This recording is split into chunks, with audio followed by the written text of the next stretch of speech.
telah menjadi wabah yang mengerikan. Sudah banyak cerita dari para pengguna maupun para mantan pengguna narkoba. Hampir semua pengguna narkoba pun mengetahui apa itu dampak negatif dari narkoba itu sendiri.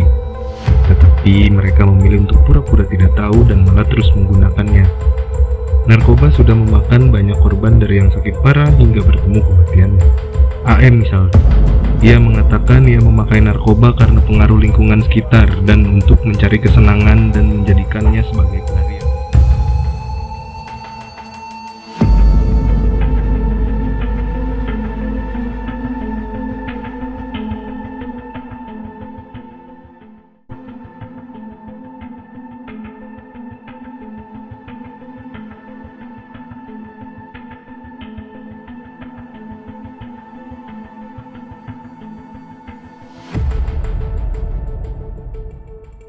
Bagaimana awal mula Anda bisa mengenal narkoba?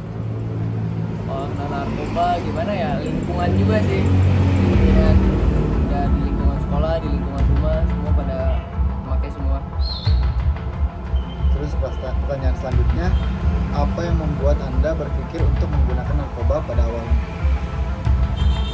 Awalnya kayak nyari-nyari kesenangan aja gitu, terus kayak banyak pikiran-pikiran yang buat gue pusing, jadi kayak gue mungkin larinya ke sini aja, pelariannya ke narkoba. Lalu selanjutnya, apa yang Anda rasakan nih saat menggunakan narkoba? Tenang, fly, kayak nggak ada beban pikiran aja gitu, masalah-masalah kayak sekejap aja gue bisa lupain. Lalu selanjutnya, apakah sebelumnya Anda tahu narkoba itu bahaya? Tahu lah narkoba itu bahaya. Nah, selanjutnya nih, hal apa yang membuat Anda berhenti menggunakan narkoba dan pada akhirnya? Kalau gua nggak berhenti narkoba ya gua yang diberhenti sama narkoba. Ya kalau nggak ya mati lah pasti kalau ujung-ujungnya kalau terus-terusan. Pelajaran apa yang sudah diambil dari pengalaman ini?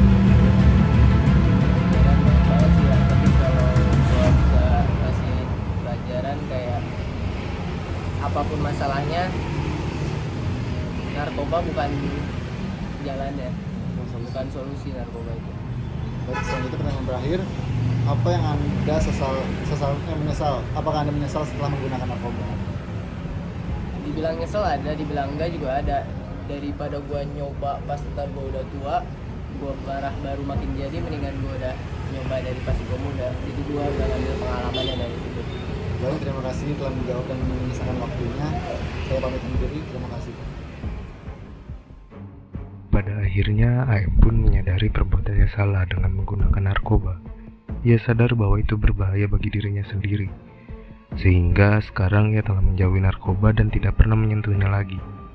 Ia sekarang memiliki kesibukan tersendiri, yaitu berdagang di sekitar rumahnya. Dan ia juga mengakui telah menyesal pernah menyentuh narkoba.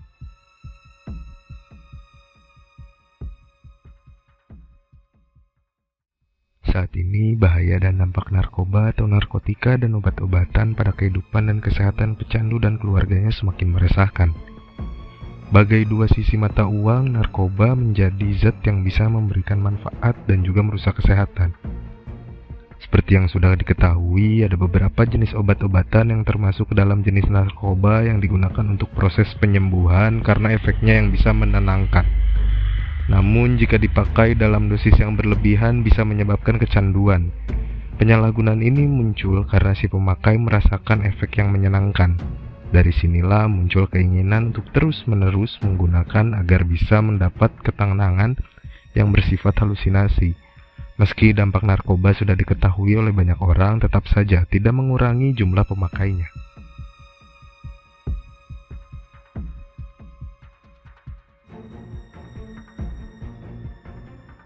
Sudah berapa lama Bapak bertugas di reserse narkoba ini? Kalau untuk saya bertugas di reserse narkoba ini sejak tahun 2014. 2014, Ya, lama juga ya. 6 tahun lah ya. 6 tahunan ya. 6 tahun. Pertanyaan selanjutnya, apakah di era pandemi ini kasus penyalahgunaan narkoba itu meningkat, Pak? Sebenarnya kalau untuk eranya ya, saat kondisi normal juga untuk narkoba sebenarnya tinggi. Oh gitu. Di era pandemi pun ya sebenarnya sih nggak jauh ya, mungkin dibilang meningkat, bisa meningkatkan gitu kan. Tapi tidak signifikan. Ya apalagi di kota Bogor ini memang lebih banyak pengguna.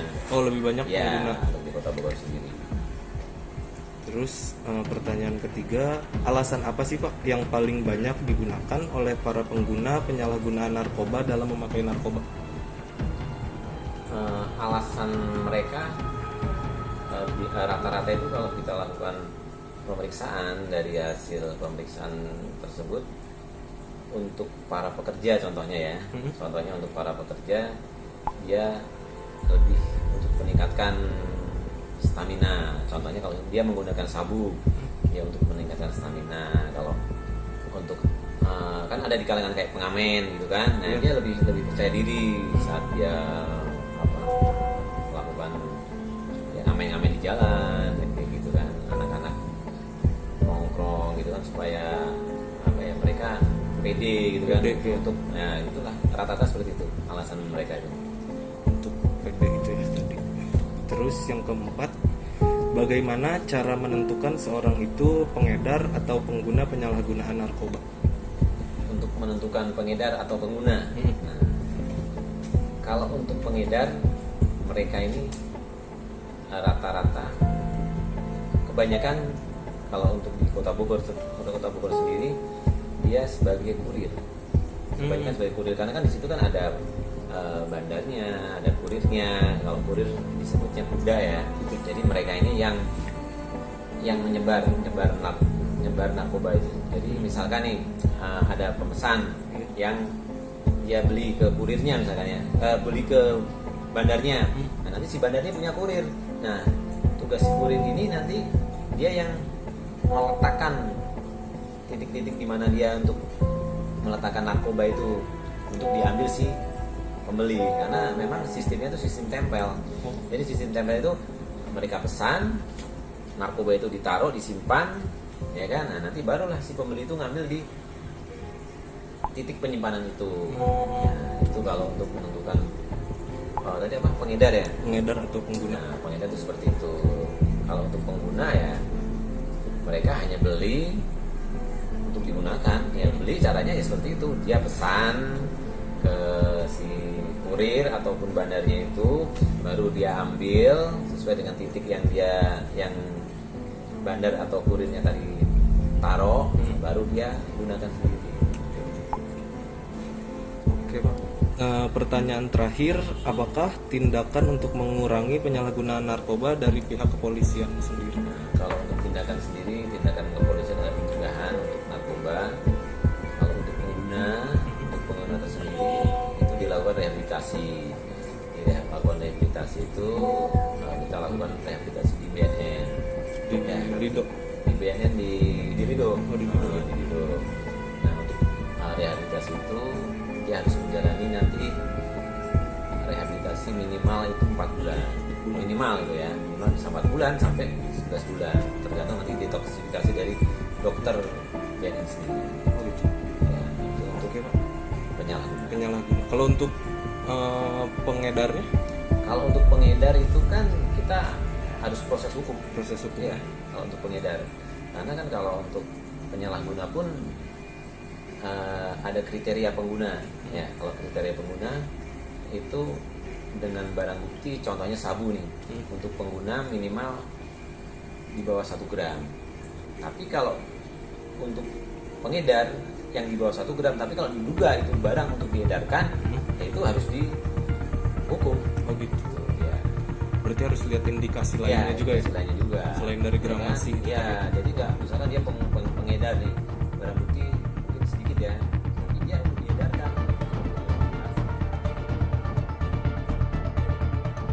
Dari pernyataan kepolisian tersebut juga sudah membuktikan kalau di era pandemi seperti ini pun masih banyak pengguna penyalahgunaan narkoba. Mari jauhi narkoba dan ingatkan orang sekitarmu untuk tidak pernah menyentuh narkoba.